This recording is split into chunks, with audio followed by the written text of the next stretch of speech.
Hi, welcome to this Digital and Social Media Awards Week Day 2. Hope you enjoyed the day 1 with Diana Nera, and thank you for the great engagement. Today I will run you through the basics of digital and social media marketing. But first, a short introduction. My name is Nikolina Kobali of NK Digital, based right here in Harare. I'm your guest speaker for today, and you can interact with me on our Facebook page, Zim Digital Awards, or on Twitter and Instagram at Zim_digital. Alternatively, you can always check our website on www.digiweek.zimdigitalawards.co.zw. You might be wondering who is this event and Digital and Social Media Week for? As you know, the digital economy, or the fourth revolution, is already embedded in every corner of our lives and is here to stay during the lifetimes of most of us.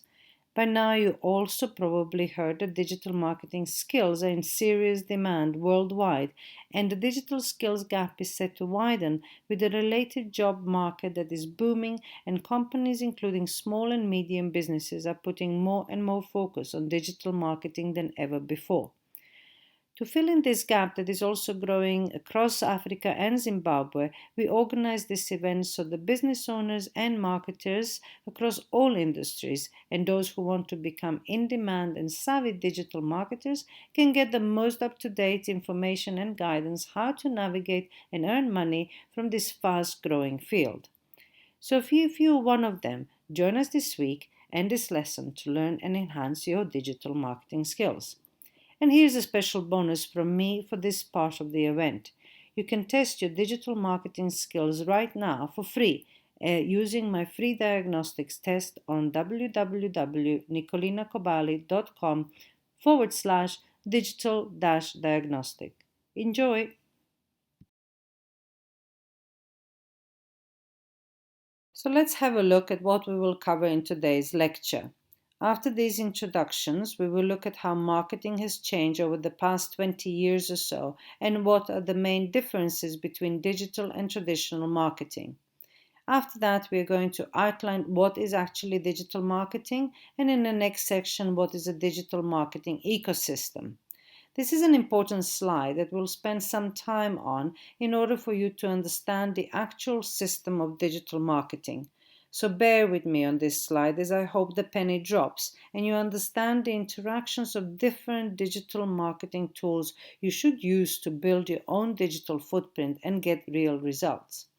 But if you wish to learn even more past this free lecture, please feel free to go to www.nicolinakobali.com and find the link to Introduction to Digital Social Media Marketing course and enroll into this online course. But before we dive into the course itself, let me tell you a little bit more about myself. My name is Nikolina and I'm a qualified digital marketing trainer with a DMI. DMI stands for Digital Marketing Institute. A marketing institute is based in Dublin, in Ireland, and you can check the internationally certified digital marketing courses we offer in Zimbabwe on www.nkdigital.co.zw. As you can hear from my accent, I'm not Zimbabwean. I'm Croatian living in Zimbabwe for the past 17 years. My two sons grew up here and now pursuing their studies and lives overseas. I am a qualified community nutritionist and hold master's degree in public health. And now you're probably wondering how someone like me ends up being a speaker at the Digital and Social Media Week. Well, I'm a co-founder of this event, supported by Amanda, Bokosi, and Kudzanai, a great team that you will have a chance to meet this week. So some years back, I decided to stay in Zimbabwe after the completion of my contract with UNICEF. At that point in my life, I also decided to be my own boss and work from wherever I want to and when it suits me best, even if that is at midnight. I love to travel, and I notice how digital is becoming an essential component of lives and businesses overseas.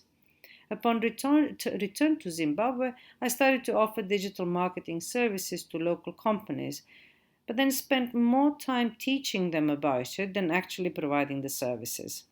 So I decided to start live day courses with my South African business partners, which proved to be very popular, and some of you maybe even attended them.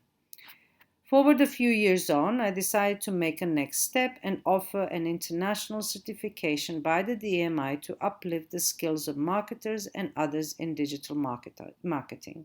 So here we are today, and I hope you enjoyed this lecture.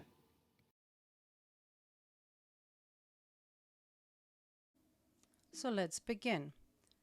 This second lecture is going to cover and show you how marketing and media consumption has changed over the past 20 years or so. As you know, in the past, we had relied on radio, television commercials, newspapers, and other printed marketing materials such as leaflets, brochures, and billboards to receive marketing messages from brands and companies. We needed to either call them or go to their physical store to see and receive information about their products and services. All the information about it we received from the owner or salespersons in the shop itself. With the advancement of internet, online media emerged. This space is filled with applications and social media platforms such as YouTube, Facebook, Airbnb, Skype, Amazon, and many others, all having its particular purpose solving a problem or need for customers. We as customers are now able to search and obtain information about various products and services and not rely on salespeople or going to physical shops. We now simply Google it. Within the Zimbabwe context, marketers need to be aware not to replace all their marketing activities with digital, but rather integrate the digital into their traditional marketing activities. Bearing that in mind, we still need to be cognizant where digital is moving to.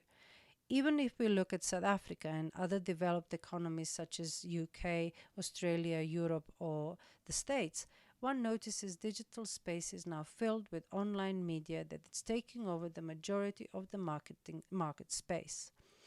We are and will continue to consume our news, various informations about products and services from the internet, and more specifically from either social media platforms or websites created by companies and service providers. Our reliance on mobile technology is exponentially growing, as we can see in our younger generation who are constantly on their mobile phones.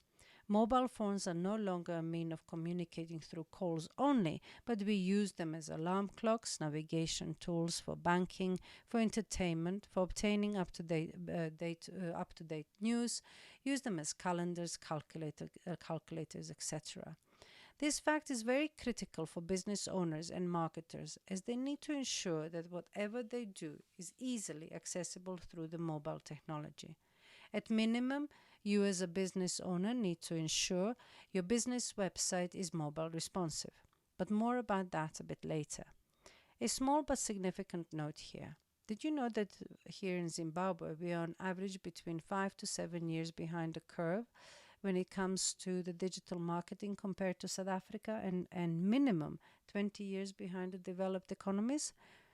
To me, this is an opportunity to get ahead before this tsunami of digital marketing, as I call it, hits us. So congratulations for taking this course that will help you become or be ahead of the curve.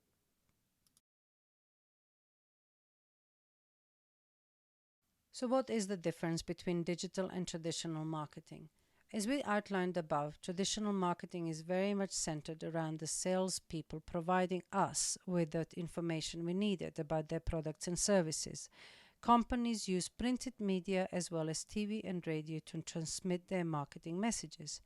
This was a very didactic, i.e., instructional, one-way broadcasting type of company messages to mass of consumers.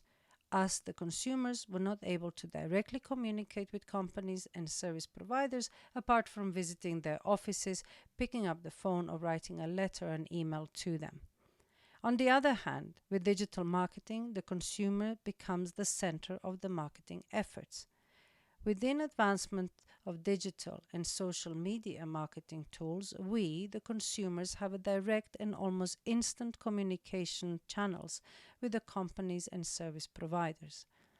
Companies and businesses are now using various channels to reach their consumers, and a lot of effort is being made for the messages to be personalized as much as possible. We will unpack some of these concepts further in a third lecture.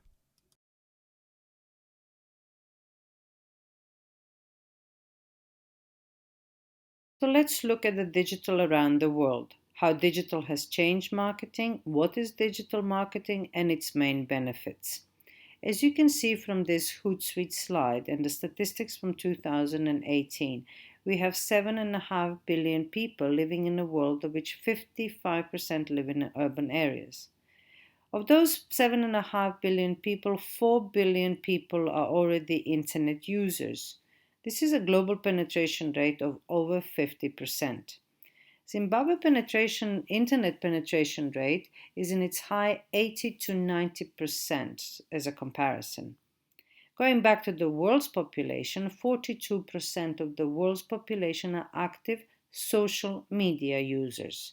We know that in Zimbabwe there are between 800,000 to 1.2 million Facebook accounts alone. Nearly 70% of the world's population are mobile users, and I'm pretty sure that is nearly 100% in Zimbabwe.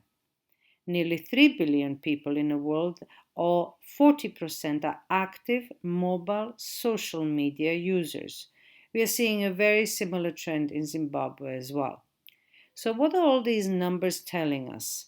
Well, primarily that as business owners, we need to have a digital footprint for our products and services in order to stay relevant in consumers' minds. More and more consumers are relying on obtaining the information online at the time that suits them, even if that is at midnight when Zesa comes back, and not waiting for the opening hours and spending their precious fuel for which they queued for 4 hours. Having a strong digital footprint is like having a shop or an organization that is open 24/7. And who wouldn't like to have that and earn money while sleeping?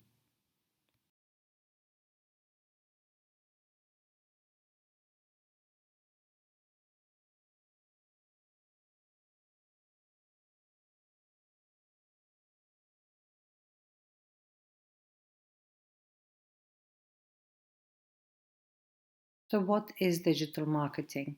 Digital marketing is the use of new media or digital technology to achieve your marketing goals. Digital marketing approach is based on openness, transparency, and most importantly, engagement with customers. Therefore, digital marketing is interactive, consumer driven, and it is all about listening to the comments and signals on different platforms where your potential customers are. It is to a large degree an unconstrained, as the budgets can be as low as $1 a day, as well as open ended, whereby one can start a campaign and keep going or stop it in any time. Power squarely lies with a business or company rather than a publisher or an advertising company that owns the rights to a billboard or prints newspaper or magazine. Last but not least, digital marketing is very much content driven. This means that one needs to continuously publish content relevant to its market and not take a piecemeal approach of having sporadic presence on various platforms. I'm sure that many of you have done a number of traditional marketing campaigns and wondered what is your return on investment on ROI. Were you able to measure the return on your investment at all when you placed an ad in a daily newspaper or popular magazine? The information given to you by the publisher was most probably the overall readership or how many people have they bought the newspapers on that particular day. But were they able to tell you how many people opened the page where your ad was placed? And more importantly, how many people actually read your ad? I suspect with quite certainty that answer to all those questions is no, or only very partially. Unlike most offline marketing methods, the main benefit and advantage of digital marketing is that it allows marketers to see accurate results of their campaigns. And not only are these results accurate, they're available in real time. With digital marketing, you can measure the return on the investment of almost any aspect of your marketing efforts. I hope this is starting to give you a taste of why digital marketing is overtaking the traditional marketing by seeing a clear distinction between the two approaches. So let's move to the next lecture where I will explain the digital marketing ecosystem and how websites are an integral part of any digital marketing efforts and how social media and mobile fit in that holistic system. See you soon.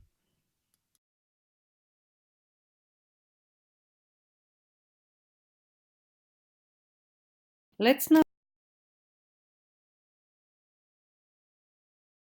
If you want to start digital marketing for your business, a hobby, or interest on the right footing and not take a piecemeal approach, thinking that posting funny Friday videos on Facebook will bring you scores of business, you need to create a website. You need to establish your business website presence. We refer to a website as a destination. This is where you build your online property with information about your company, services, and products that you are offering in order to build trust of those visitors that you are trying to turn into customers. You are effectively developing your web property strategy. Also, do not forget that you own your own website and are in full control what text, photos, videos, news, or blogs you have or have not put on your website.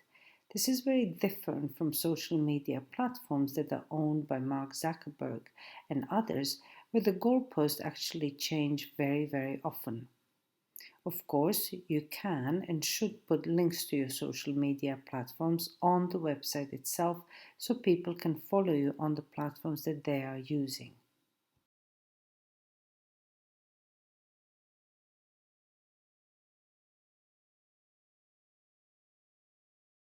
When you are preparing to set up your website or revamp one, there is a critical part that most business owners and web developers seems to miss. This is a concept of a persona or audience, and some call it maybe a creation of avatars. In traditional marketing, this is called target market. With personas, you identify people that are decision makers within those companies or organizations that you need to persuade to engage with you and your services or purchase your products. With developing those persona, you understand who those people are in more detail. They might have a role of a marketing director or a finance manager in a B2B scenario, or can be a bank teller who is a man aged 35 to 45 with family with two kids living in Marlborough and is very active on Twitter when it comes you targeting B2C with your products and services.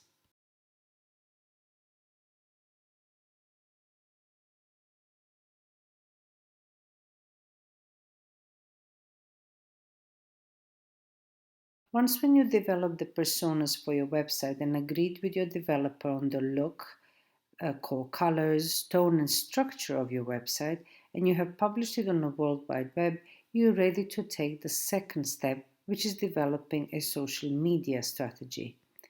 This is where you set up social media platforms and start populating it with various content that is engaging, informative, educative, and fun. You also participate in various discussions in the groups on LinkedIn, for example, and comment on posts and articles your potential clients posted. This is what we call a social reach. But I hope you notice the arrow from the social reach back to the website or destination. So many times we see pointless tweets and posts on a company's pages that are just left hanging and with no purpose. Please understand the following critical point. You are creating social media posts that offer value to your followers and, most importantly, to lead them back to your website. In other words, you are using social media platform as an amplifier for the messages that you have posted on your website. So a majority of the posts you're posting should have a link back to your website where you can provide the additional information that you cannot squeeze in a tweet or a Facebook post. but also you can make your potential clients aware of your other services, products, and offers. And most importantly, if you have set this all up correctly, you can legitimately obtain other contact details such as email address so you can continue the conversations with them even when they're not on social media. The power and importance of email marketing I cover in the online course mentioned earlier. So I hope you understand the meaning of the double arrow under the social media strategy on the slide and appreciate why many business owners get disappointed claiming that social media marketing is a waste of time. In most cases, it is if it's done in isolation and it's not rooted in the overall digital marketing strategy that again is rooted in the overall marketing strategy.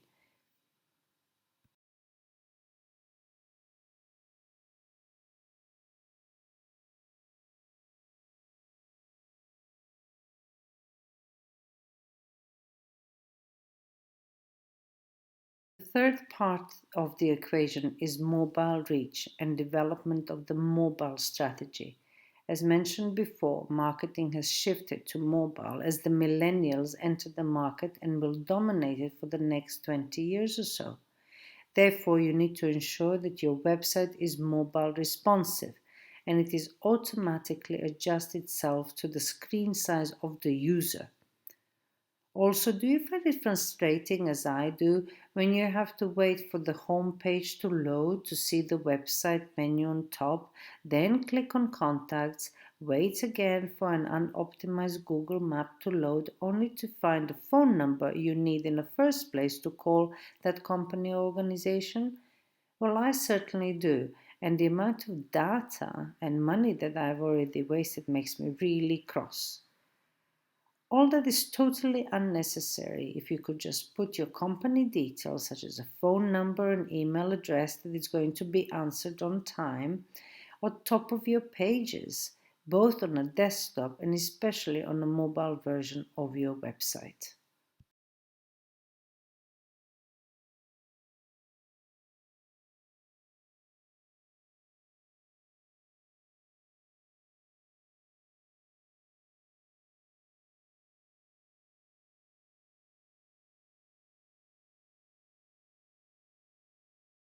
None of the above matters, and you would have wasted an enormous amount of time and money if you do not develop and consistently publish your content.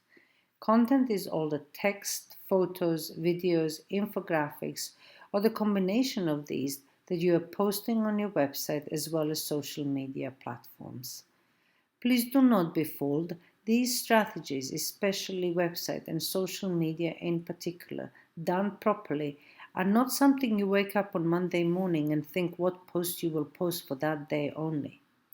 These strategies are part of a system that requires a solid base to start, i.e., your website, good overall marketing plan, of which the digital marketing plan is an integral portion, and a lot of pre planning.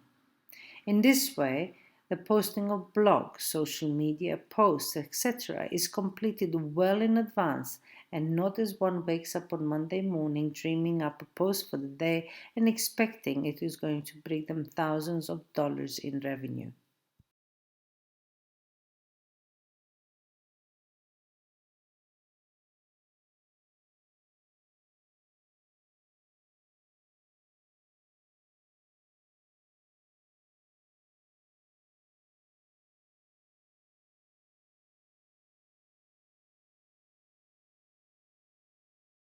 Last but not at all the least part of this system is analytics. Analytics is a free set of tools that measures the almost every activity on your website or on social media platforms. Facebook and Instagram have the tool called Insights for the business pages. Twitter has its Twitter Analytics tools as well as LinkedIn. But the most important of all is Google Analytics for your website that we will cover next. Let's look at it a bit more closely. Firstly, what is Google Analytics? Google Analytics is a free web analytics service offered by Google that tracks and reports website traffic. You get a deeper understanding of your customers and their behavior when on the website. In other words, Google Analytics gives you the free tools you need to analyze the data for your business. Google Analytics is free of charge, and you should only pay up to an hour of your developer's time to link your website pages with Google Analytics. Some people offer and charge for Google Analytics reports, but as you know, this is a free of charge service, and you can either learn the basics yourself, or with a couple of hours of personal mentoring, you would know a lot more than most professionals offer in their monthly reports that are mostly auto-generated anyway from the Google Analytics platform itself. Give me a call if you wish me to take you through some of the powerful features of Google Analytics, but for now, let's have a look at the basic Google Analytics dashboard. As you can see from the slide, you can see how many people, and Google calls them users, came to your website in the last 7 days or for any other period that you're interested in. You can also see, amongst other, how long on average people stay on your website and what is a bounce rate. Bounce rate being a percentage of visits in which a person leaves your website from the landing pages without browsing any further pages. If you're running a live radio or TV show and a campaign with the emphasis that the viewers and listeners visit your website, you can also see live active users right now that are on your website. This gives you an indication of the effectiveness of your show and driving traffic to your website, where you may be promoting the latest promotions, services, or products. You can also see how you acquire users, meaning that you can see exactly where did your website visitors come from. This can be from one of your social media campaigns or platforms, or through the email campaigns you are sending to your followers. If people typed your full and correct website address, Google shows that as direct traffic. And with visitors found your website by typing keywords related to the products and services you offer, then Google shows that as organic search. Powerful, isn't it? Another important set of information is also, when do your potential customers come to your website? Is it on work days only, during the early mornings when Zessa is back, or some other significant periods? When you know this information, you can time your posts and advertising to fit it with that will bring you more desired results than just randomly post whenever you are available. Do you remember the times when people were offering to get you 5,000 likes for the $50 on Facebook? Well, if you didn't know this, Facebook has its own analytics platforms that we mentioned above. Maybe you have even paid for such services in the past, but now with this knowledge, you can check that your website, social media campaigns, and advertising are reaching potential customers in the right locations of your choice. Furthermore, and very importantly, Google Analytics shows you what devices your potential customers use. And as you can see from the slide, even in Zim, a majority of people are using their mobile to search for products and services in spite of the high cost of data. So now you can correlate the importance of the above mentioned mobile strategy and user experience. Another useful set of information is about what pages do your website users visit. Here you can track what pages of your website are most interesting to your visitors and the content that they most consume. You can also see if that page with your mission and vision statement and goal is really of any interest to anyone, apart from your boss or a board. Or would they rather read your blog, where you give them the latest and relevant information within your industry or sector? What I outlined above is less than 10% of what Google Analytics offers. As for each of these sections, you can drill in deeper and get more detailed reports and analysis. And also, this is where you can customize your reports and the frequency of getting them, either daily, weekly, monthly, or annually. And they are delivered directly into your or work colleagues or boss's inbox without you doing a single bit of analysis. This brings us to the end of this lecture 4. I hope you find value in it, and I would love to hear your comments in the below comments box provided. Thank you, and see you soon in lecture 5. I hope this short lecture helped you understand some of the very fundamentals of digital and social media marketing. Don't forget our Q&A session this evening from 7 to 8 p.m. on Twitter under the hashtag @Zim_digital. Speak soon.